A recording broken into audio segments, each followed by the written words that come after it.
Hello people, welcome back to the channel. I'm Justmoparjoe. In this box is hopefully my secret weapon for the year to help out the Barracuda the most. If you'll remember, I only got to take the car out once before basically race season ended last year, and I was having a little bit of converter stuff going on. The car was actually slipping, converter was slipping at the first mile-per-hour cone of the 8th mile.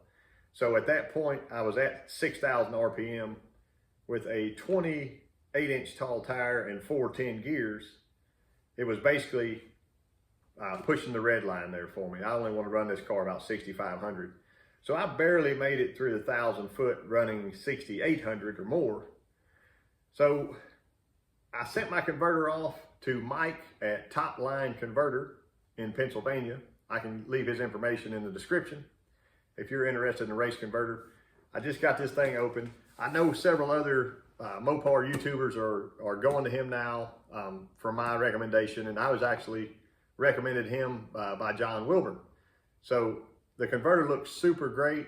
He was very thorough. He explained everything that he did to it, sent me pictures, we discussed it, and I think it's going to be very close to perfect for the car now. It did not matter at all that this was not a converter made from their place. They can custom build you a converter. This was actually a PTC 9.5 inch. So he was able to take it in, cut it down, replace my balloon here, and ship it back. Really nice stuff. And he explained the difference to these of the different parts to me. So I've got an indestructible converter now, especially just going behind a small block Mopar. And I need to actually do a little safety stuff today with the car. If you will recall, I did a video showing some safety stuff for the No Name Nationals. And this is the car that I'm bringing to the No Name Nationals to race Andy Wood with and beat him. This is a 68 Plymouth Barracuda, 408 stroker, Dana 60, 727. So what I need, and I'm going to work on today, is putting in my firewall for right here. So this area should be closed off to keep the fuel and vapors out of the inside of the car. Also, if there's an accident or a wreck and it flips over, then the fire, if there was a fire, front or rear, it wouldn't spread, kind of have a cross spreading deal there. So I'm going to work on that today. It should be a quick safety deal. I'm going to get some cardboard and figure out in here. Basically, my limitations are being able to attach to both sides. There's one. It coming around nicely on the roll cage, going across, and then attaching there. So I'll need to get into here. I'll probably end up just riveting. I got a metal plate there.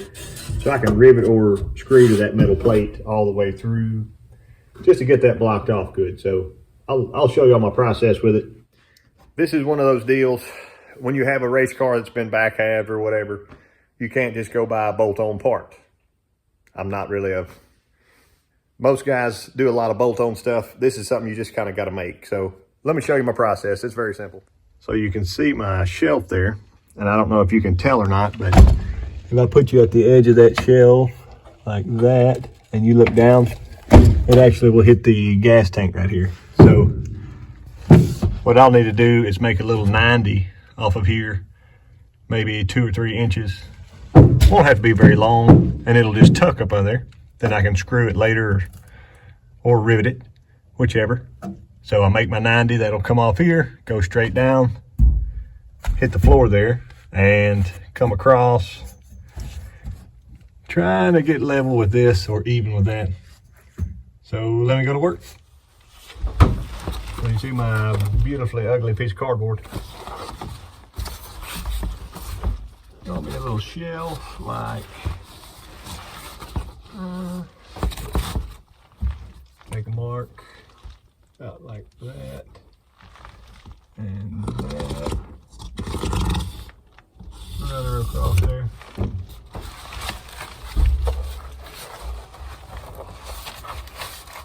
Yeah.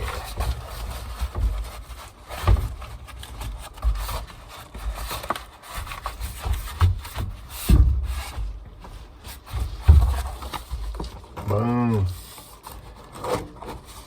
Very nice. Now, let's see. Got about the length of those scissors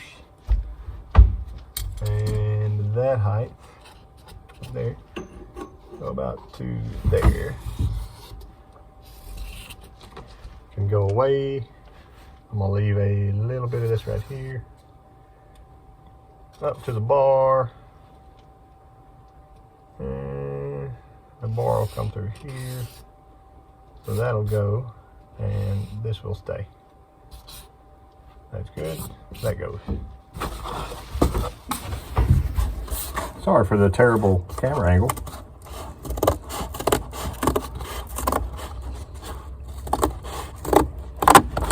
Sometimes it's just like that.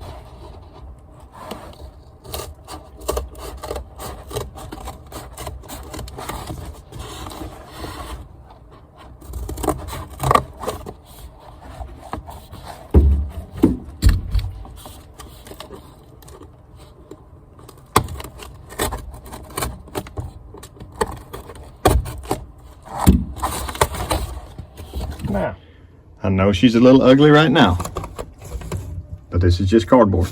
I'm gonna leave that long and try to just go ahead and tuck it under that lip between those two, the lip and the shelf there. Leave that broken over. Over here, I could actually, see I got an open spot. I would add some back to that, but my length is about right on this side. I might take a little bit more. That may be the key. Take a little bit off of here, let the whole thing slide over so I can make that gap up there. Well, what do you think of that? It's a royal baby. Anyway, but I got my shelf on top there. It folds over and goes all the way down and all the way across that way. I'm gonna pull these out and try to trim some sheet metal now. I can draw a line down that. I'd like some kind of overlap as much as I can get. I haven't decided what I want to do with this gap yet. I mean, you can still get into there, but it would be hard to leave that unless it was just bent, dropped in, and then bent back. That may be the easiest way. Let me try that. Let's get out here and cut some stuff. So here's a 3 foot by 3 foot piece of aluminum that I got from Lowe's. I'm sorry, Home Depot. I needed a like 2 foot by 4 foot would have been perfect, I think, but this is going to be great. It will have a void there on my overlap, but I'll still end up having plenty of overlap to go that way. So I'm gonna get these on and marked up and cut out, show them to you. I gotta do a few bends, but that's not bad at all. Got this in my professional metal brake here, which is a piece of wood that's C-clamped to a bar. It's pretty sharp. I got my line there. I'm gonna just start pushing gently. I just took my gloves off. I'll probably regret that at some point. You gotta see clamp it in and move it up. There we go. You can use a rubber mallet if you'd like. Hammer, it looks like that. I can go through and tap.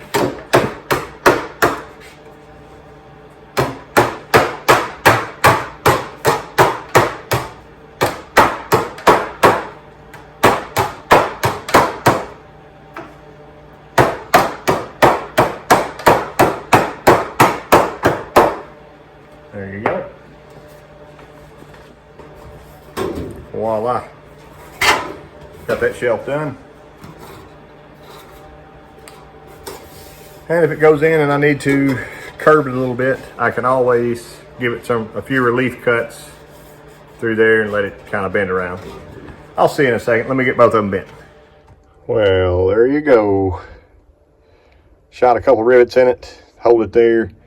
I got a little gap on that side I've got to add another piece of metal to. My problem was with that 3x3 sheet of metal, see how straight and perfect that cut is. It was a little bit short there, but it's like that sometimes. I'll get me a piece in there. I wanted to stay away from my main power cable and my fuel pump line there.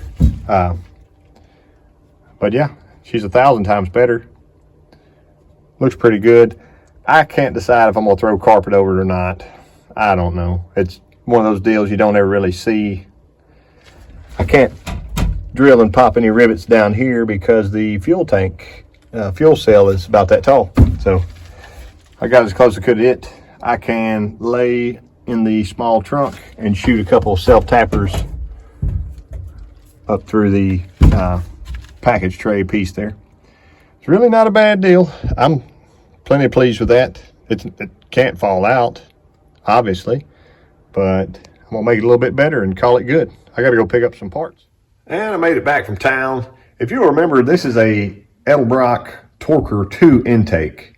And there's a lot of guys out there that they don't like the Torquer 2. They say they're not really designed for drag racing or whatever their deal is. I'm not really sure. But I figured I'd put that to the test soon. And here's what I got. So if you see on the right there, that is my RPM air gap from Edelbrock. And on the left, this is a Mopar. There's your part number. I want to call it, it's basically an M1, I would think. It's a little bit older, but I picked it up today and it's got like an air gap style to it. I don't think they make these anymore. You can see through there. I don't think they make these anymore. And my plan is to sometime this year do an intake shootout between the air gap, the Mopar, and the Torquer 2. So hopefully have that coming up on the channel, and I can squeeze every little bit of ET out that I can. But anyway, I appreciate y'all watching, and we're going to keep pushing forward on the Barracuda. I'll catch y'all next time.